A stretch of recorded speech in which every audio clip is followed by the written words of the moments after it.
बारिश में गरीब माँ बाप और बेटियों की झोपड़ी।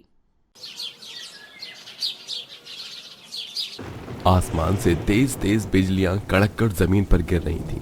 मौसम बेहद खराब था और इसी बीच हरीलाल की पत्नी 5वें बच्चे को जन्म दे रही थी।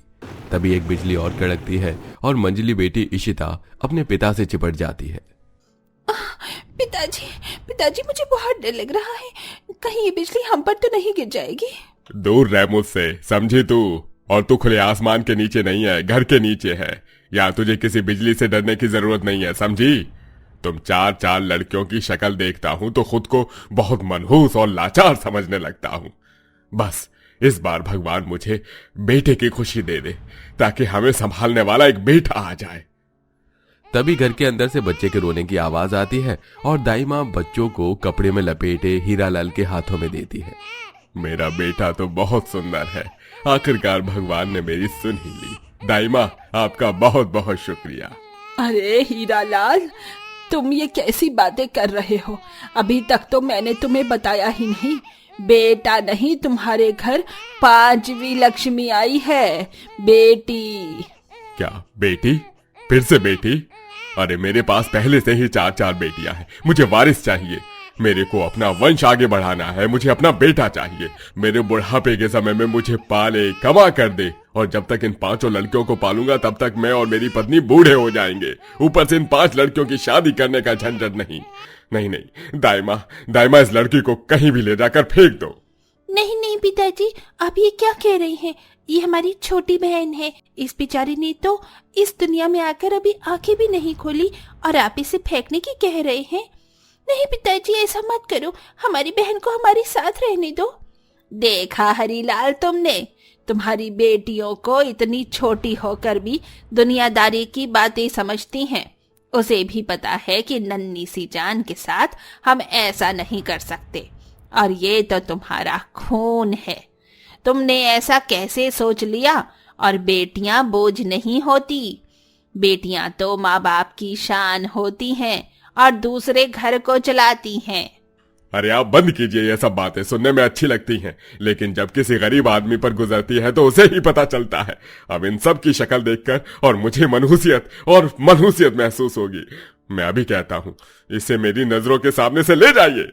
बिस्तर में पड़ी गायत्री बड़ी मुश्किल से उठकर बाहर आती है और रोते रोते अपनी बच्ची की भीख मांगती है, जिस वजह से हीरालाल उसे अपनी बेटी सौंप देता है। वक्त गुजरता है, जैसे जैसे बेटियां बड़ी होती हैं, हरीलाल को अपनी बेटियों के लिए मेहनत करनी पड़ती है।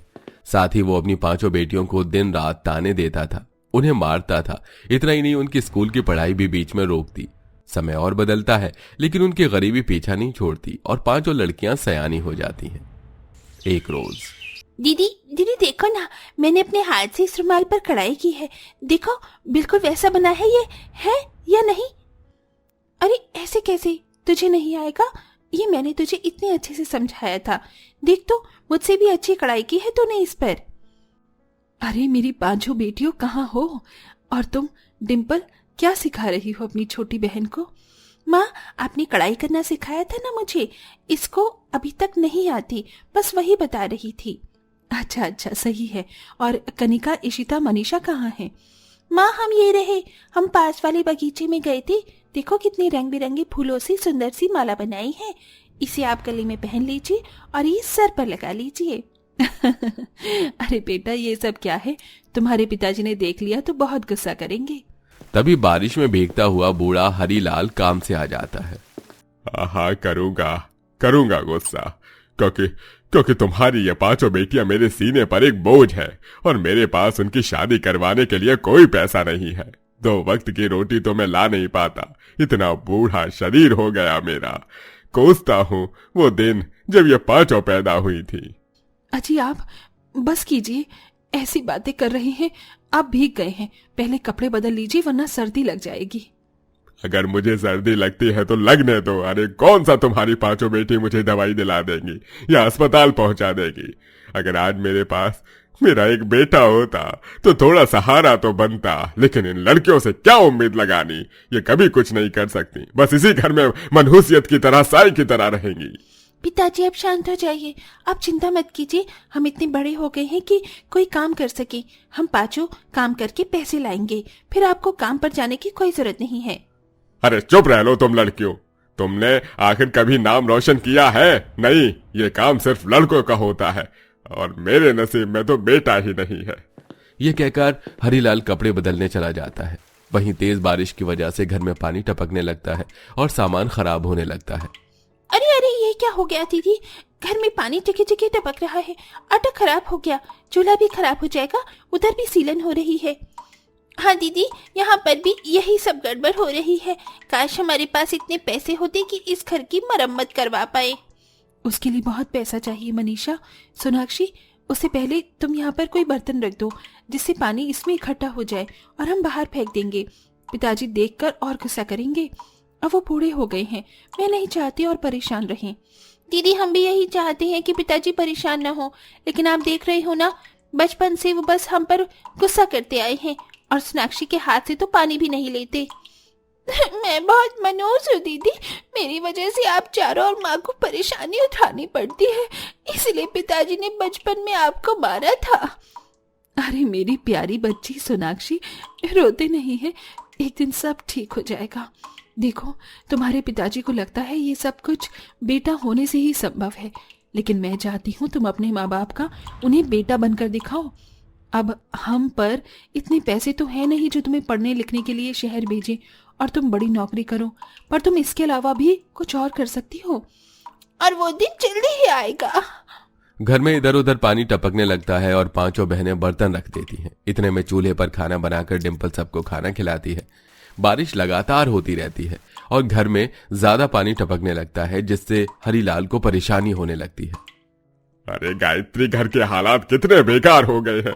अरे हम बूढ़े हो गए हैं, लेकिन इस घर की मरम्मत ये लड़कियां नहीं कर सकती।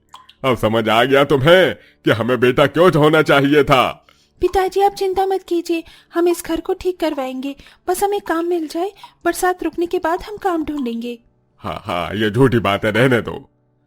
रात होते ही बारिश, आंधी, तूफान सब तेज हो जाता है और इस बीच हरीलाल के घर की झोपड़ी उड़ जाती है, जिससे घर में पानी भर जाता है और सब बर्बाद हो जाता है। मजबूरन परिवार को अपना घर छोड़ना पड़ता है। हे भगवान, खाने पीने की तो पहले से ही परेशानी थी, अब रहने की जगह भी चली गई। अब इस बारिश में हम कहाँ जाएंगे? मेरी बच्ची, कुछ तो करो। देख रहे हो ना तुम्हारे पिताजी की हालत कैसी है, वैसे ही उन्हें 2 दिन से बुखार है।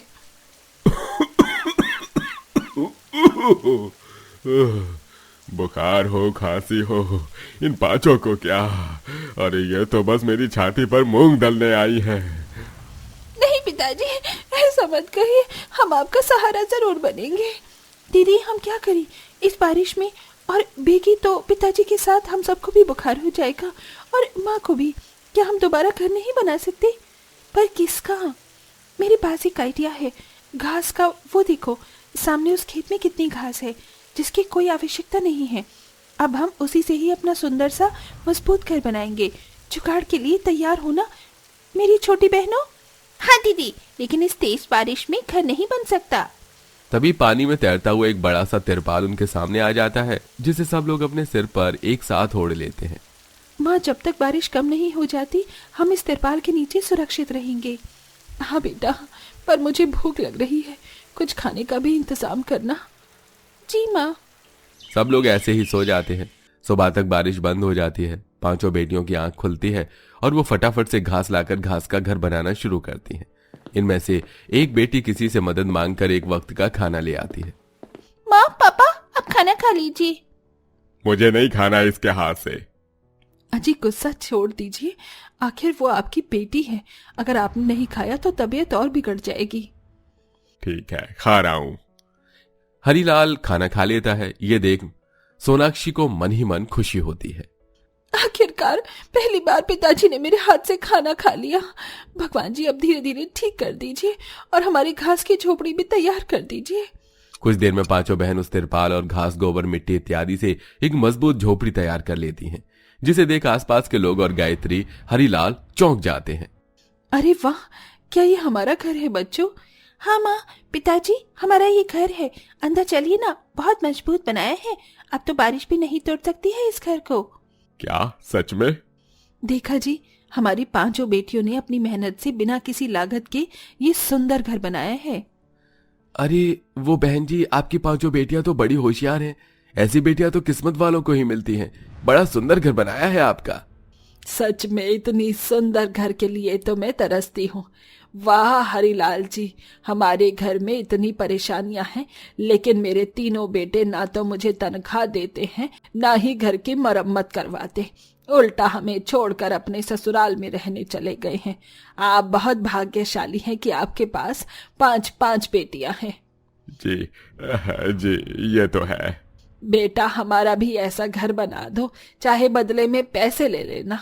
प्लीज डिम्पल, कनिका बेटा, बना दो।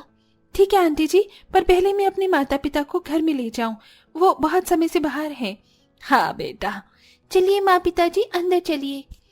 घर के अंदर जाते ही गायत्री और हरीलाल बेहद खुश हो जाते हैं और फिर से बारिश आने लगती है। अब बारिश की एक बूंद भी उनकी घास की झोपड़ी का कुछ नहीं बिगाड़ पाती और कुछ दिन बाद 5 बेटियां कौशल्या का भी घास का मजबूत घर बना देती हैं। घर बनाते वक्त उसकी छोटी बेटी सोशल मीडिया पर वीडियो बनाकर डाल देती है, जिससे 5 बेटियां बहुत फेमस हो जाती हैं।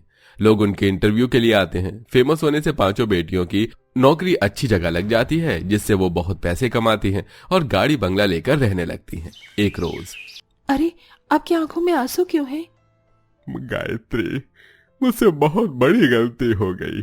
मैंने अपनी 5 बेटियों का बचपन नफरत से भर दिया और आज देखो, मेरी 5 बेटियों ने इतना नाम रोशन किया है कि आज मेरा कोई बेटा होता तो वो भी नहीं कर पाता। सही कहा है, बेटियां तो लक्ष्मी होती हैं। डिम्पल, कनिका, इशिता, सोनाक्षी, मनीषा, आओ मेरी बच्चियों, आओ। 5 बेटियों को अपने पिता का खोया हुआ प्यार मिल जाता है और वो सब खुशी खुशी रहने लगते हैं।